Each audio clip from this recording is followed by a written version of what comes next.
What's going on, y'all? Gamers Goon here today with your knockout, I guess, quarterfinals of the Euros. We got a good one upcoming for you guys. Now, I'm not sure if I will be doing the semifinals just yet because I will be on the road throughout the weekend. I'm going to be traveling all the way back home, so they'll take 3, 4, 5 days. So I don't necessarily know. But it's going to take a while to drive back home. So I'm hoping to be back before the 9th. I think we'll probably be back either the 7th or the 8th. But worst case scenario, if I'm not home by the 8th, unfortunately, I will not have a video out by the 9th. Just an FYI. But we're getting started here in the Euros. We're starting off with the game, I think, of the tournament so far. Spain, Germany, two teams that look unstoppable. The only person that could score on Spain in the Georgia game was themselves. Spain, they've looked great. They've looked great. Their only goal, like I said, they've given up this whole tournament, has been an own goal against Georgia, who's came back and kind of shocked some teams, right? Germany, on the other hand, they handled their business against Denmark, who I think obviously on paper is a better team than Georgia. But Germany, they've also had a fairly good tournament. They obviously beat Scotland. They obviously beat Hungary. Had that draw there with Switzerland, but I think they're going to be fine. They've had Switzerland, who's a good opponent. They've had Denmark themselves. They didn't win any of the group stage games, but they didn't lose any either. So Denmark, obviously a capable side. I think this is going to be the game of the tournament right here. And I've been saying it from the beginning that Germany looks the most well rounded. Germany looks the part. Germany they take their chances in attack. I think they left some goals on the table in that Denmark game, and I mean obviously you're gonna want Kai Havertz to maybe finish up some of those, tie up some of those loose ends there. Maybe you're gonna want Leroy Sané to be able to take one-on-ones a little bit better.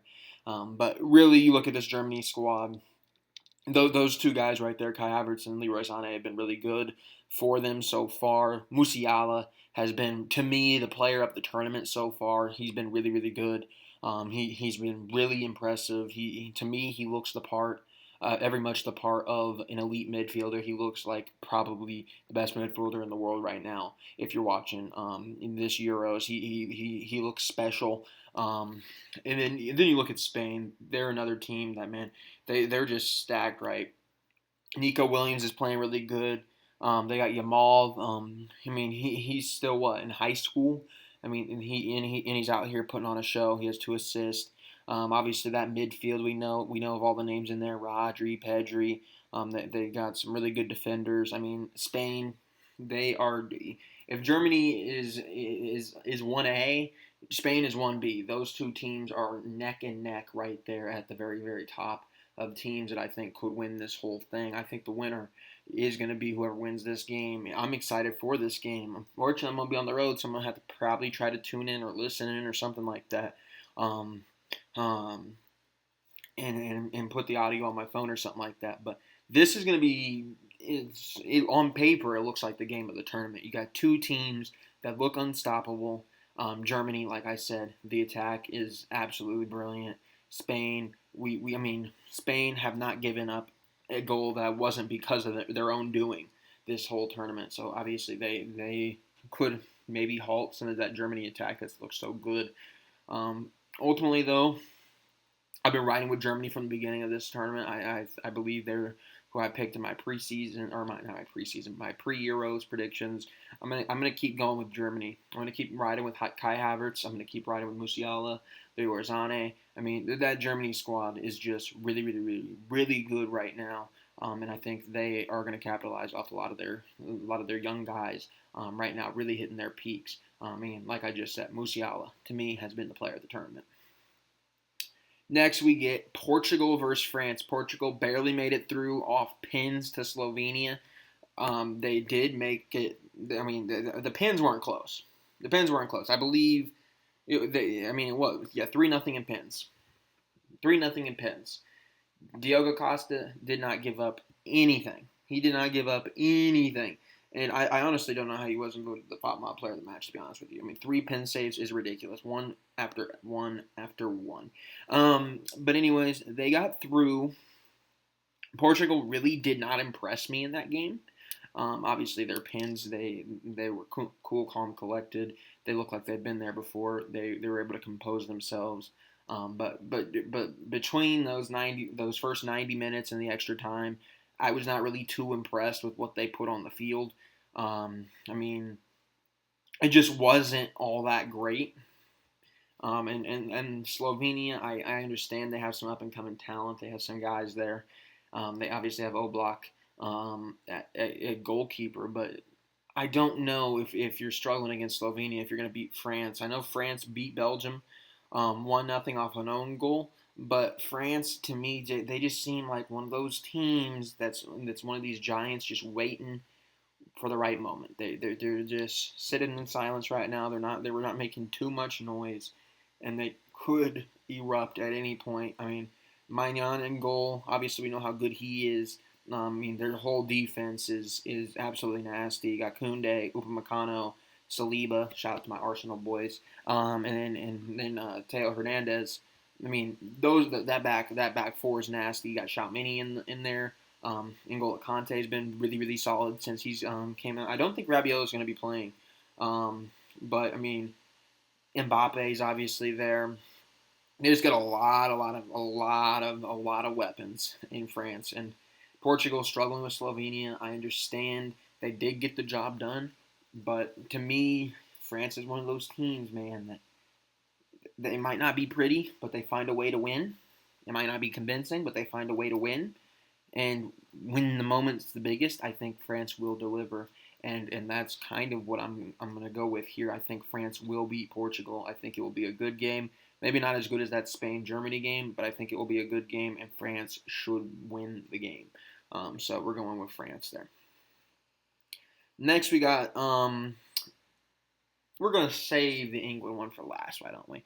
Netherlands versus Turkey. Obviously, Netherlands won 3-0 against Romania. Netherlands, however, I mean, they got an early Cody Gakpo goal, but there was some opportunity there for Romania if Romania could take advantage at times. But they didn't. They didn't. Austria, Turkey. Turkey ended up winning that game. I thought Austria was kind of one of those dark horse teams. They couldn't get the job done. But Turkey did get the job done. Turkey is kind of what I thought Austria could be, one of those teams that could sneak in there. Netherlands, when I look at them, I know they won 3-0 today, but I'm not super convinced with this Netherlands team. I'm going to be honest with you. They had 2 late goals. Obviously, Romania is just trying to get something at that point. There were some chances for Romania in that game. And those are chances I think Turkey might capitalize off of, and I do think something off-putting is going to happen here in the next stage, and I'm going to go with Turkey beating the Netherlands. How about that one? How about that one for you guys? A little bit of a shock pick there. Obviously, Netherlands should go in and win this game, but I'm going to go with a little bit of a shocker. I'm going to pick Turkey to end up beating the Netherlands. Next, we got England versus Switzerland. Oh, goodness gracious me. Now, we saw England on the brink of elimination, and Jude Bellingham pulled out the bike and ended up sending it to extra time. And then immediately, we see Ivan Toney. He crosses the ball in, shooting his extra time starts, and Harry Kane gets a header, and they go up 2-1, and they win that game there against Slovakia. They struggled against Slovakia.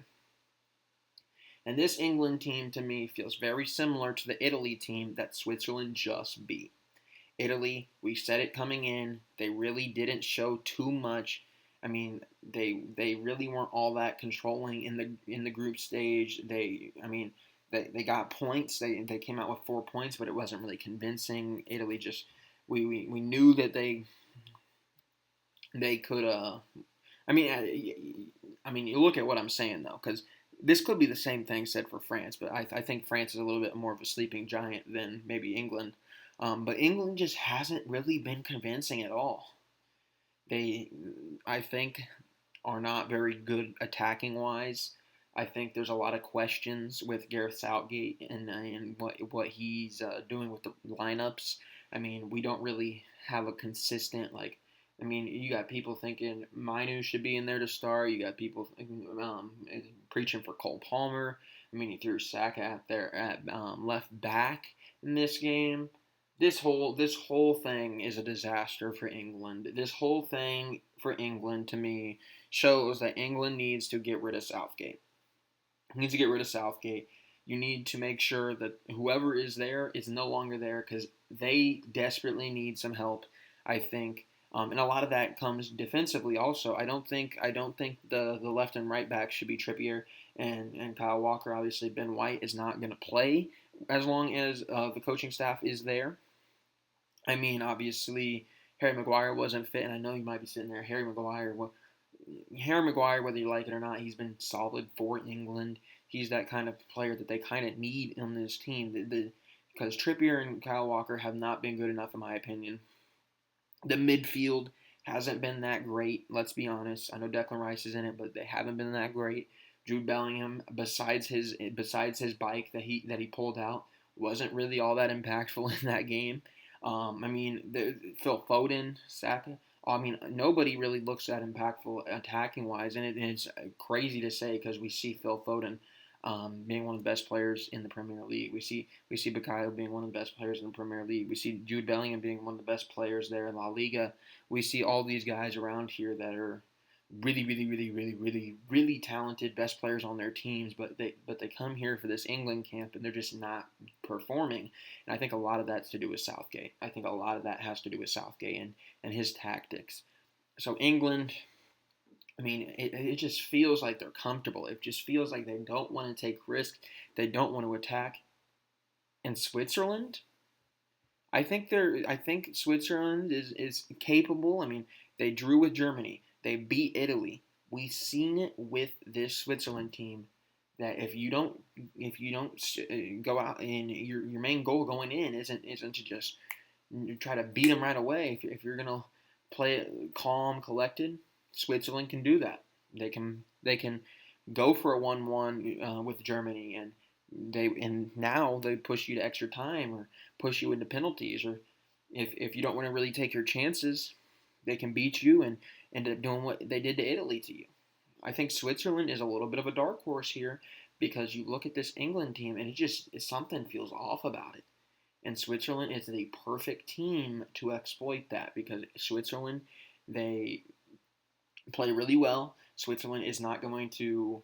I really doubt Switzerland's going to be the team that really lets England like just go 3-4 goals and let England really get into a rhythm. I don't think that's this Switzerland team. I think they will be able to maintain England for the most part. And if you look at some of England's competition, um, Switzerland is better than a lot of it. I mean, only one goal against Serbia. Switzerland's obviously better. 0 goals against Slovenia. Switzerland's obviously better. Um, 2 goals against Slovakia, one coming in extra time. They needed a miracle for it to happen. To me, Switzerland's got the job done. Switzerland, I would love to say England wins. I mean, obviously, I want to show support to a lot of those guys because, I mean, they're in the Premier League. I like watching the Premier League. I know a lot of them. I've seen a lot of them play. They're the country that I'm outside of the United States the most familiar with, and when it comes to their players. So it's really cool to see them succeed. But watching them play, man, it's just not good. It's just not exciting. It's not fun. It just doesn't feel like anything ever happens on the attacking side of the ball. It just isn't good to watch. It's just boring, to be quite honest with you. To be quite honest with you, it's just boring. But I'm gonna have to go Switzerland. I'm gonna have to go Switzerland. I hope England do win, but from what I've seen from England, I just can't justify picking England to win. Thanks for watching, and I'll see you next time.